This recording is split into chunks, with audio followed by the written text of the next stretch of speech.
د طالبانو لخوا افغان کرکټ ملي لوبډلې لوبغاړو ته ډیر سخت خبرداری. طالبانو د افغان کرکټ ملي لوبډلې ته د بیرغ په اړه تازه څه ویلي دي، جزئیات په ویډیو کې وګورئ او چینل سبسکرایب کړئ. لیدونکو السلام علیکم. د کرکټ لوبغاړو ته د جنرال مبین خبرداری: که زموږ بیرغ ښکل نه کړئ میدان ته به رانه ښکته نه شئ. که د کرکټ لوبغاړي هر ځای کې ملي بیرغ یادوي بیا به رانه میدان ته ښکته نه شي.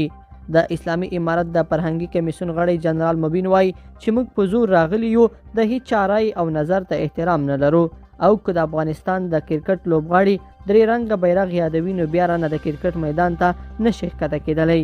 د هغه په وینا کله چې لوبغاړي کابل ته راځي هلته به ورته له سپینو بیرغونو سره ولاړ یم، لومړی به یې ښکلوي او بیا به له تیاري راکوزیږي. جنرال مبین وایي دا چې موږ حوصله کوو نو د کرکټ لوبغاړي دې ځان د سیاست برخه نه ګرځوي او هغوی باید زموږ اطاعت وکړي. د مبین په خبره د کرکټ لوبغاړي باید د افغانستان له ادرس څخه خبرې وکړي، ځکه چې اوس زموږ نظام دی او دوی بهر ته غني نه بلکې موږ لیږلي او زموږ استازولي به کوي. نوموړي د افغان کرکټ ټیم اوسنیو لوبغاړو ته د اخطار په ډول ویلي چې د کرکټ د لوبغاړو مصارف اسلامي امارت ورکوي او که چیرې د دوی خبره ونه مني نو د دوی پر ځای به نور لوبغاړي انتخاب کړي. هغه دغه راز زیاته کړې چې موږ ټول کارونه په زور کړي، زموږ مجاهدینو امریکا په سوکانو ماته کړې، غني مو له ارګ څخه په رضا نه بلکې په زور ایستلی دی او خبره زور ته شوه موږ هم په ډیرو نورو لارو پوهیږو.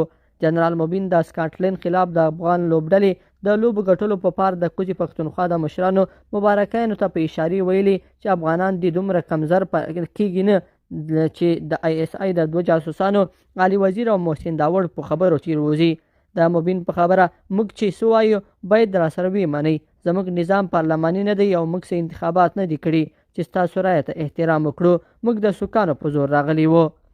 هغه د ملي بیرغ په اړه هم ویلي چې کوم حیثیت او ارزښت نه لري او سندرغاړو ترې جامې کړي دي. د مبین له طرفه دا څرګندونې وروسته له هغه کېږي چې افغان لوبډل مشر محمد نبي د سکاټلند خلاف لوبه کې د هیواد ملي سرود ته وژړل او دغه راز د لوبې له بریا وروسته د ټولنیزو رسنیو ګڼ شمېر افغان کارکوونکو د هیواد د ملي بیرغ او ملي سرود د بیا غږېدو په اړه خپله خوښي وښوده. لیدونکو په دې هیله چې دا مطلب به مو طرفه لیدلی وي، که مو ویډیو خوښه شوې ویډیو لایک کړئ او چینل سبسکرایب کړئ. تر بیا ښه وخت.